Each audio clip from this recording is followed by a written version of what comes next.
بندہ مومن کا اگر اپنا تعلق اللہ کے ساتھ مخلصانہ ہے، اس میں منافقت نہیں ہے، اس میں ریا نہیں ہے، اس میں دھوکہ نہیں ہے، اس میں فریب نہیں ہے،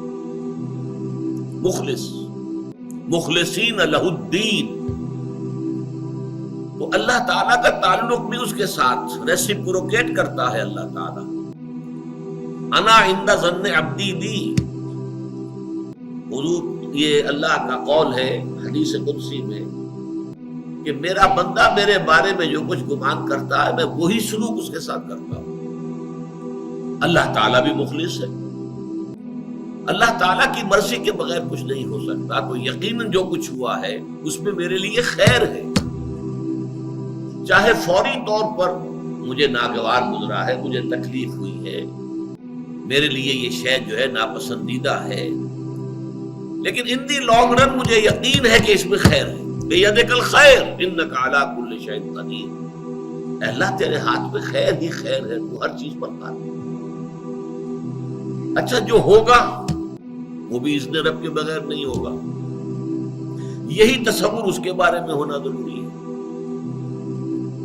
اسی کا نتیجہ یہ نکلتا ہے جس کو قرآن مجید بار بار کہتا ہے، بار بار کہتا ہے، بار بار کہتا ہے، لا خوف علیہم ولا هم یحزنون۔ کیا مطلب اس کا؟ نہ ان پر کوئی خوف ہے نہ حزن سے دو چار ہوتے۔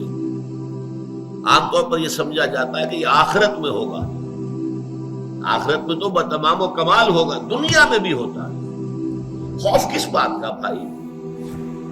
ہوگا وہی جو میرا رب چاہے گا، وہ میرا دوست ہے، میں اس کا ولی، وہ میرا ولی۔ الا ان اولیاء اللہ لا خوف علیہم ولا هم یحزنون، جو اللہ کے ولی ہوتے ہیں، اللہ کے دوست ہوتے ہیں، ان میں نہ کوئی خوف ہوتا نہ حزن ہوتا۔ خوف کس بات کا؟ ہوگا وہ جو اللہ چاہے گا، اور جو کچھ اللہ چاہے گا اس میں کوئی نہ کوئی خیر ہوگا، چاہے فوری طور پر مجھے نظر نہ آئے۔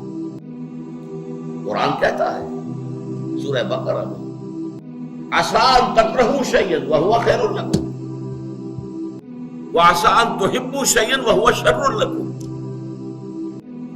عین ممکن ہے کہ تم کسی چیز کو ناپسند کرو درحالے کہ اسی میں تمہارے لیے خیر ہو، اور عین ممکن ہے کہ تم کسی چیز کو پسند کرو درحالے کہ اس میں تمہارے لیے شر ہو۔